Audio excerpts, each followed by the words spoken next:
వక్రతుండ మహాకాయ సూర్యకోటి సమప్రభ నిర్విఘ్నం కురు మే దేవా సర్వకార్యేషు సర్వదా గురు బ్రహ్మా గురుర్విష్ణు గురుర్దేవో మహేశ్వరః గురుః సాక్షాత్ పరబ్రహ్మ తస్మై శ్రీ గురవే నమః. శరదా శరదాంభోజ వదనా వదనాంబుజే సర్వదా సర్వదాస్మాకం సన్నిధిః సన్నిధిం క్రియాత్. ఓం గం గణపతయే నమః. సద్గురవే నమః. శ్రీ మహాసరస్వత్యై నమః. నేటి పారాయణ పరంగా ద్వాదశోధ్యాయం ఆరంభించుకుందామమ్మా. ఏకాదశోధ్యాయ పరంగా మనం ఏ అంశం తెలుసుకున్నాము? ఆశ్రిత కల్పవృక్షము అనేటువంటి అంశం రీత్యా అనేకమైనటువంటి విషయాలను తెలుసుకున్నాం.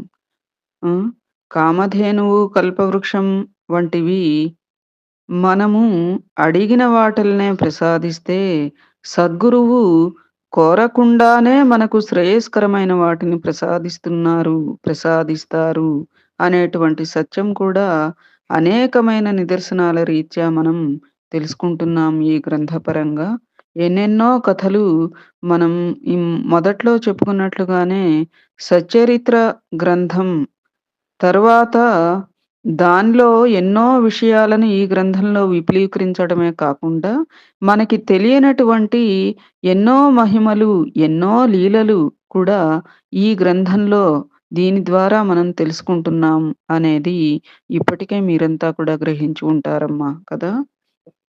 నేటి అధ్యాయపరంగా మనం దక్షిణ అనేటువంటి అంశం గురించి తెలుసుకుందాం. దక్షిణ తీసుకోవడంలో గల ఆంతర్యం, మనల్ని దక్షిణ కోరడంలో గల ఆంతర్యం ఏమిటి అనేటువంటి అంశం చాలా విపులీకరంగా తెలుసుకుందాం. ఓం గం గణపతయే నమః. సద్గురవే నమః. శ్రీ సమర్థ సద్గురు సాయినాథాయ నమః. సృష్టిలో వాస్తవానికి సర్వము భగవంతునిదే. మనకు సర్వము అయాచితంగా ప్రసాదించిన భగవంతుడే మనపై అనుగ్రహంతో సద్గురువుగా సాక్షాత్కరిస్తారు. ఆయన ప్రసాదించినదే కృతజ్ఞతతో వారికి సమర్పిస్తున్నాము అని గుర్తించడమే దక్షిణలో ఉండవలసిన భావం. మనమేదో ఇచ్చేస్తున్నాము, మనం బాగా సంపాదించుకున్నది, మనం కూడబెట్టుకున్నది అని చెప్పి కాదక్కడ. భగవంతుడు మనకి ఇచ్చినది మనం మరలా భగవంతుడికి ఖర్చు పెడుతున్నాము, సద్గురువుకి దక్షిణగా సమర్పించుకుంటున్నాం తప్ప ఇదంతా కూడా వారిదే అనే భావనతో మనం సమర్పించాలి. అది అందుకే బుద్ధిమాంద్యం వలన భక్తులు మనస్సు మార్చుకుని మొదట ఇవ్వదలిచిన దానికంటే తక్కువ ఇచ్చినప్పుడు అతను మోసం చేస్తున్నాడు అనేవారు సాయి. కొద్ది క్షణాలు కూడా మనస్సును, ఇంద్రియాలను నిగ్రహించి ఏకాగ్రం చేయడం ఎంతో కష్టం. అటువంటప్పుడు సద్గురువు ఎంత కృషి చేసి నిరంతరము సహజము అయినటువంటి ధ్యాన నిష్టను సాధించి ఉండాలి. అది ఎప్పుడు మనం చెప్పుకుంటూ ఉంటాం గ్రూప్లో.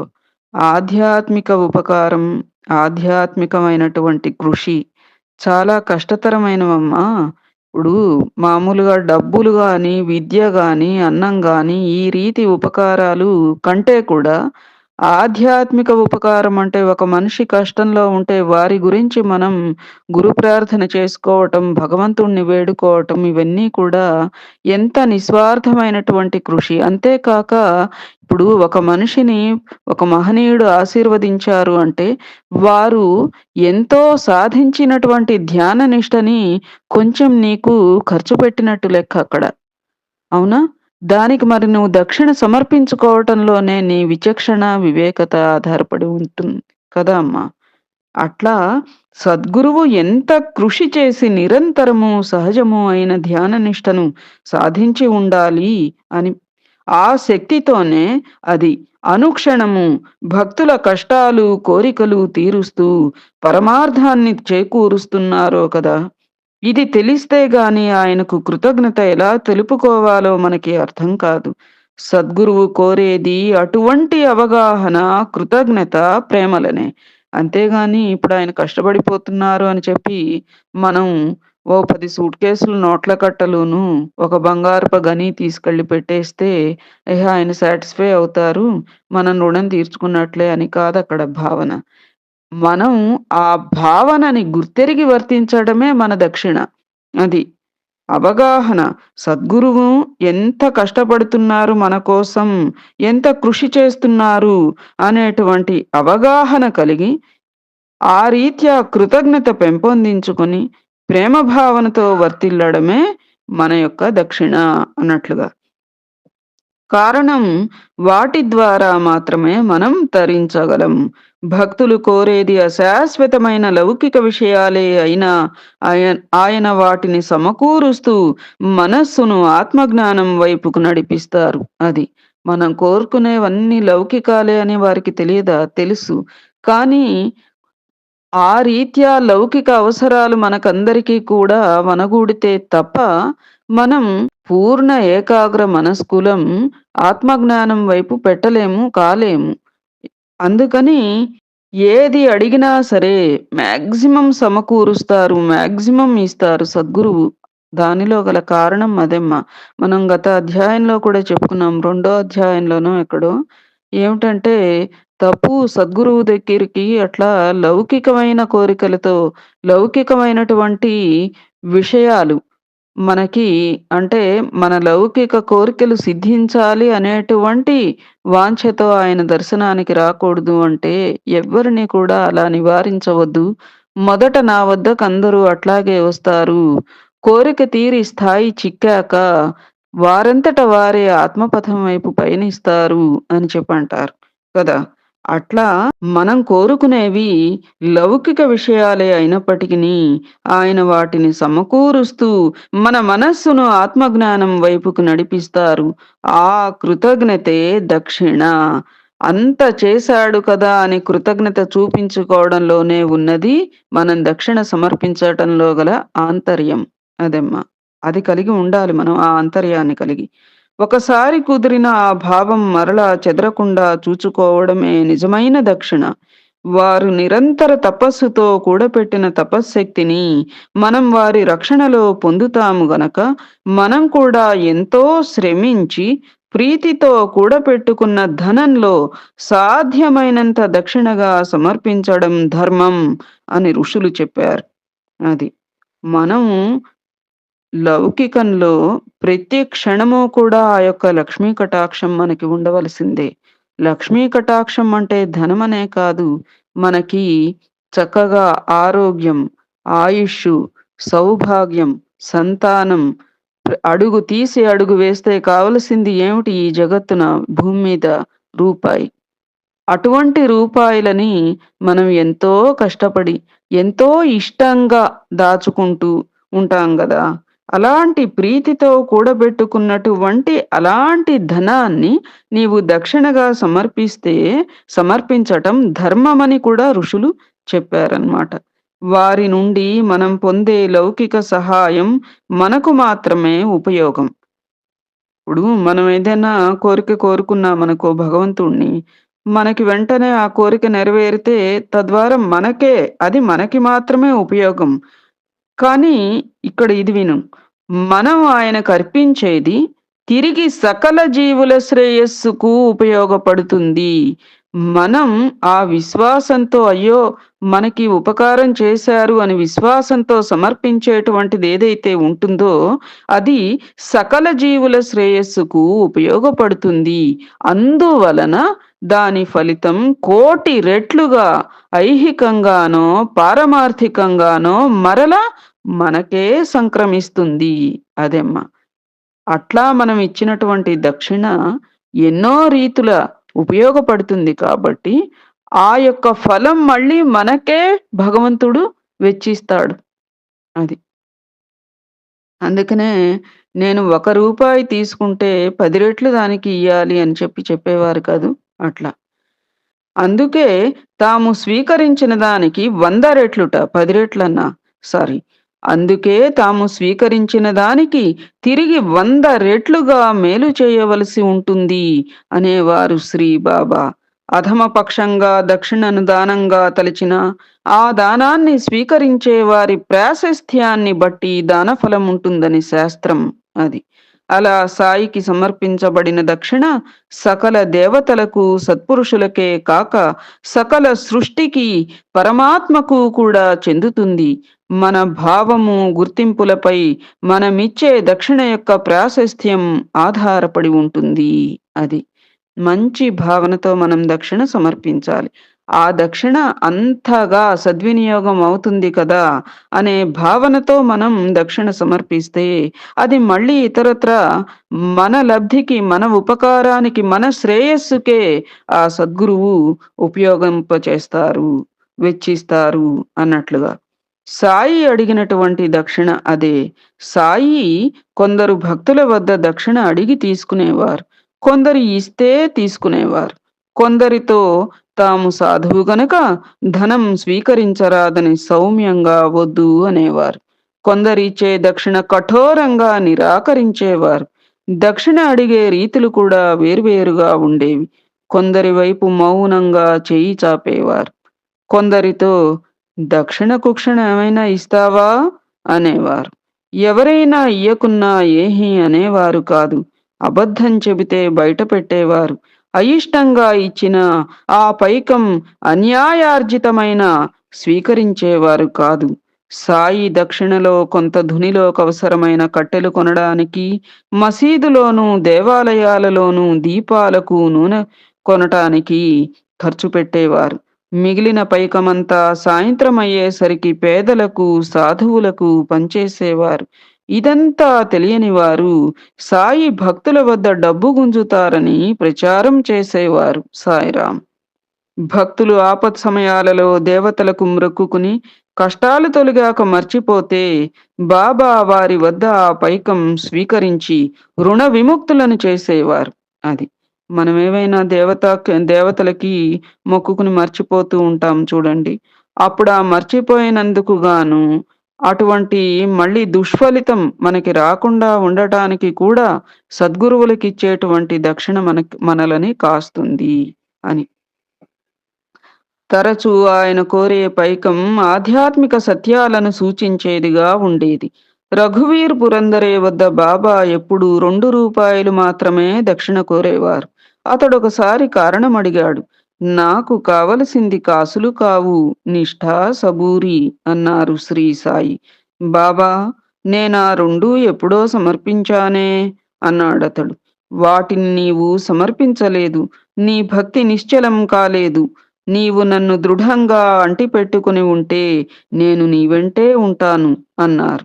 బ్రహ్మ సత్యమన్నారు కనుక సత్యానికి దూరమైన వాడు పరబ్రహ్మ స్వరూపానికి కూడా దూరమే కదా.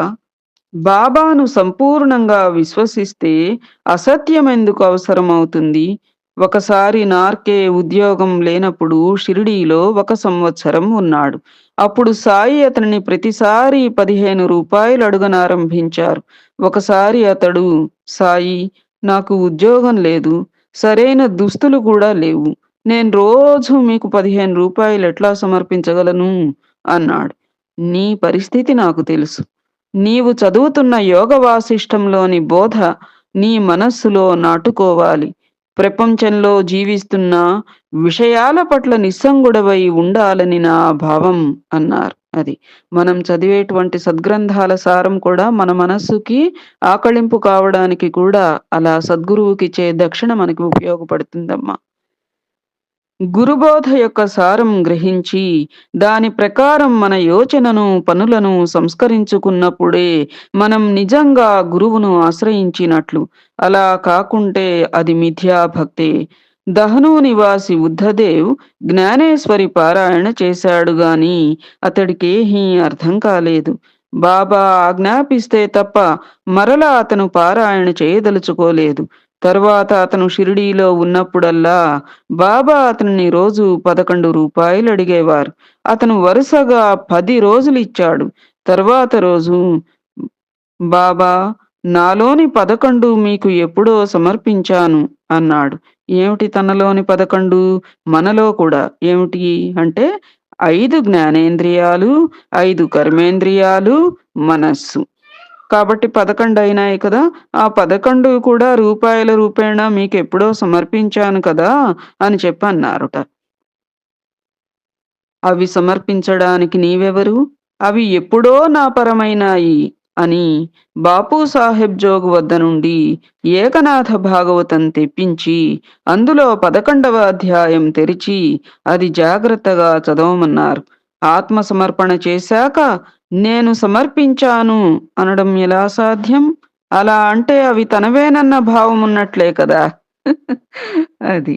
నేను సమర్పించాను అంటే, మరి మనదైతేనే కదా సమర్పించేది. ఒక పక్క మనది కాదు సర్వం మీకర్పించాను అని అన్నప్పుడు, నేను సమర్పించాను ఎట్లా అంటావు?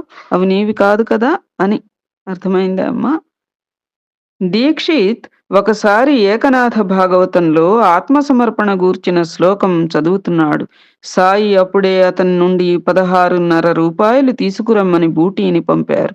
బాబా నిజంగా కోరింది ఆ శ్లోకం జాగ్రత్తగా అర్థం చేసుకోమనేనని దీక్షిత్కు తోచింది. అంతకుముందు తాను లెక్కించిన తత్వాలు ఇవి: త్రికరణాలు 3, ఇంద్రియాలు 10, బుద్ధి 1, అహంకారం 1, తన ప్రకృతి అర, మొత్తం 15.5. సాయి కోరిన దక్షిణకు అర్థం తెలుపమని ప్రార్థించి శ్లోకం మరొకసారి చదివాడు.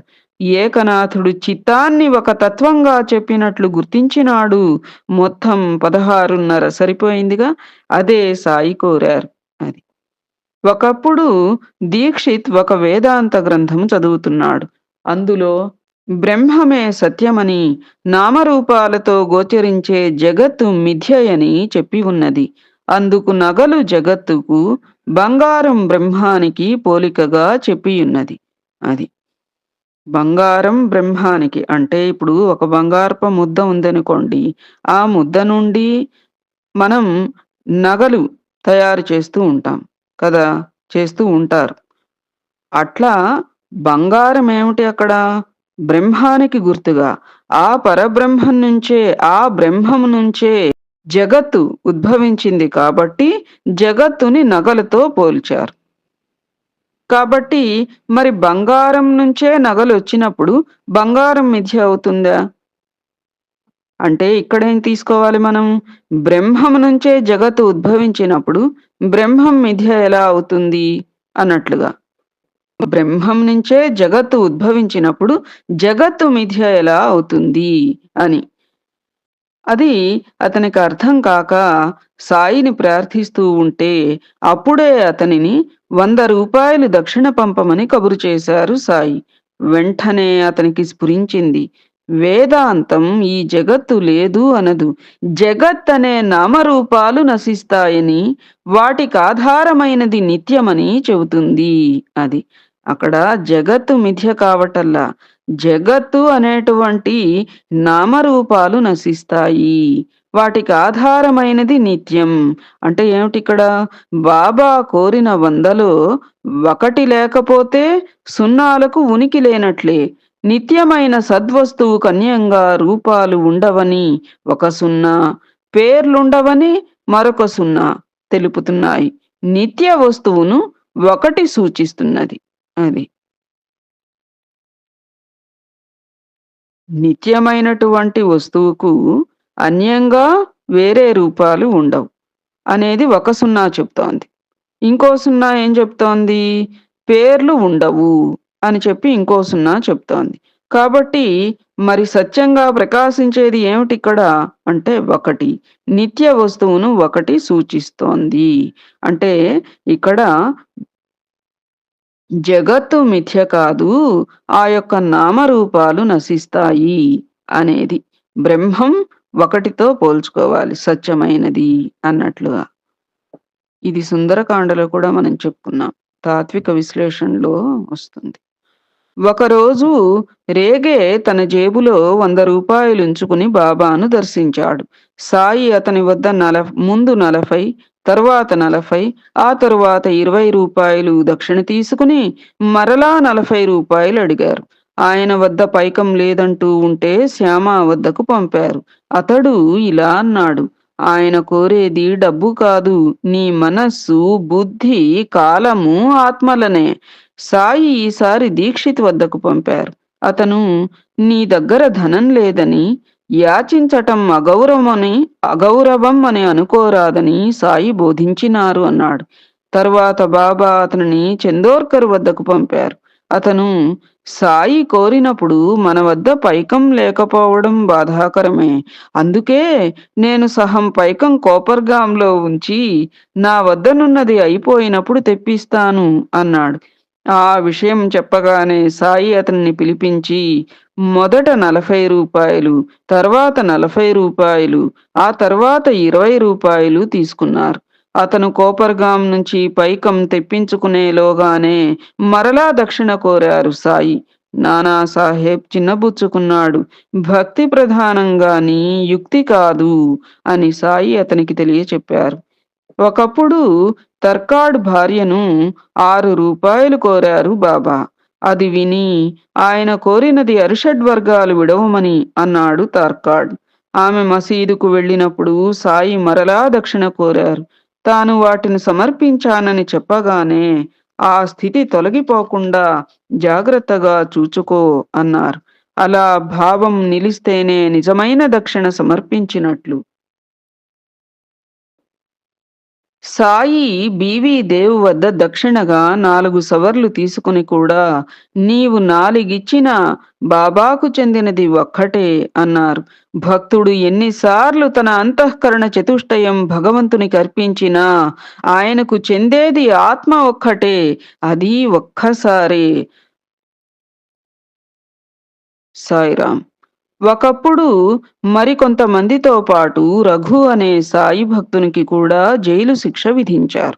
అతను వ్రాసుకున్న అపీలు మెమో చూచి చందోర్కర్, దీక్షిత్ మొదలైన వారు కేసు చాలా బలంగా ఉన్నదని, లాభం లేదని చెప్పారు. అప్పుడు సాయి అతనిని ధూమాల్ వద్దకు పంపారు. నిజానికి ఎట్టి అవకాశము, ఆశ లేకున్నా సాయి ఆదేశంగా మాత్రమే ధూమల్ అహ్మద్ నగర్ మెజిస్ట్రేట్‌తో మాట్లాడాడు. నాటి రాత్రి రఘుకు కలలో సాయి కనపడి, రేపు మీరంతా విడుదలవుతారు, ఏడవకండి అని చెప్పారు. ఆశ్చర్యం! క్రింది కోర్టులోని రికార్డు తెప్పించకుండానే, ఆ కోర్టులో అపీలు గాని, విచారణ గాని జరుగకనే అది కేవలం గ్రామ తగాదాల వలన ఆరోపించబడిన నేరమని నిర్ణయించి మెజిస్ట్రేట్ వారందరినీ విడుదల చేశాడు. ఇది న్యాయశాఖ చరిత్రలోనే అపూర్వ ఘట్టం. రఘు రూ. 300 ఫీజుగా ధూమల్కు చెల్లించాడు. వెంటనే ధూమల్ షిరిడీ వెళ్ళాడు. సాయి ఆ పైకమంతా దక్షిణగా తీసేసుకుని రఘు విడుదలైంది కేవలం తన కృప వల్లనేనని సూచించినారు. అలానే సాయి అతనిని ఒకసారి రూ. 50 దక్షిణ అడిగారు. అతని వద్ద పైకం లేదంటే సాఠేనడిగి తెమ్మన్నారు. అంతకు ముందు సాఠే తన పెన్షన్ రూ. 50 పెంచమని ప్రభుత్వానికి అర్జీ పెట్టుకున్నాడు. సాఠే సంతోషంగా రూ. 50 ధూమల్కిచ్చాడు. ఆ రోజునే అతని పెన్షన్ పెంచుతూ ప్రభుత్వం ఆదేశించింది. చూడండి ఎంత సత్యంగా జరిగిందో చూడండి. రూ. 50 దక్షిణ అడిగారట. అతని వద్ద లేదని చెప్పంటే సాఠేని అడిగి తెమ్మన్నారట. ఎందుకు? ఆయనకి తెలుసు. ఆ రోజునే అతను పెన్షన్ కోసం అప్లై చేశారు కదా సాఠే గారు. అందుకని రూ. 50 కరెక్ట్‌గా అతని వద్ద నుంచి తీసుకురమ్మన్నారు. ఆ అబ్బాయి చక్కగా సంతోషంగా రూ. 50 ఇచ్చారు. ఆ రోజు నుంచే పెన్షన్ పెంచుతూ ప్రభుత్వం ఉత్తర్వులు జారీ చేసిందిట. భక్తుల బాధలు తొలగించడానికి బాబా దక్షిణ అడిగేవారు. ఒకసారి ఆయన అడిగితే ఒక పోలీస్ ఆఫీసర్ తన వద్ద పైకం లేదు అన్నాడు. నీ పర్సులో రూ. 50 అన్నారు బాబా. అతను ఆశ్చర్యంతో ఆ పైకం సమర్పించాడు. ఆయన కొద్ది మాత్రమే తీసుకుని మిగిలినది నీకు అవసరమవుతుంది అన్నారు. త్వరలో అతను చిక్కుల పాలై వాటిని తొలగించుకోవడానికి ఆ పైకమే ఖర్చయింది. కష్టాలు తీరాక అతను ఆ మొత్తం సాయికి దక్షిణగా సమర్పించాడు. అతడా పని ముందే చేసి ఉంటే చిక్కులే వచ్చేవి కావు. అడగంగానే ఇచ్చుంటే చిక్కులే వచ్చేవి కావు కదా! ఒక భక్తుడు దక్షిణ ఇయ్యాలని రూ. 2 వేరుగా జేబులో పెట్టుకున్నాడు. కానీ తర్వాత ఆయనకు రూపాయి మాత్రం ఇచ్చాడు. సాయి నవ్వుతూ, ఎంత మోసం! మొదట ఈ ఫకీరుకని రూ. 2 జేబులో పెట్టుకుని కూడా రూపాయి మాత్రం ఇస్తారు. చాలినంత డబ్బు వేరే జేబులో ఉన్నది గదా! అన్నారు. అతను ఆశ్చర్యపోయాడు.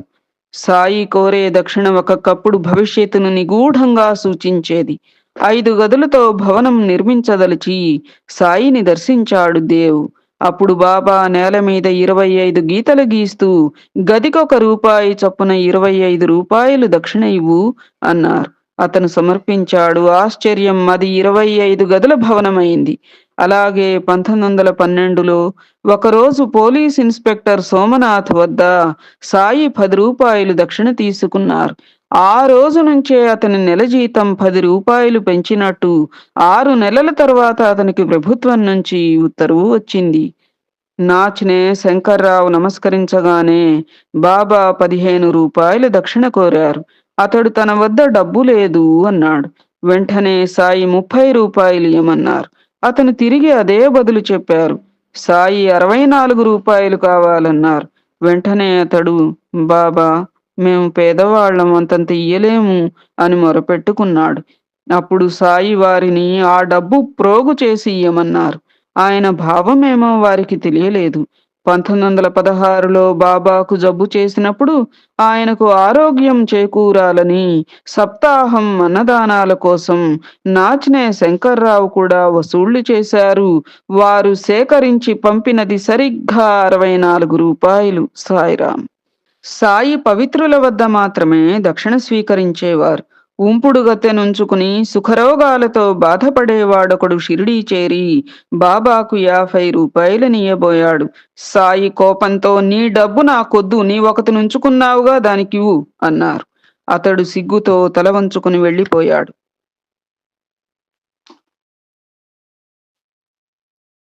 ఒకప్పుడు దక్షిణ విషయమై సాయి, నేను ఎవరి నుండైనా రూపాయి దక్షిణ తీసుకుంటే దానికి 10 రెట్లు తిరిగి ఇవ్వవలసి ఉంటుంది.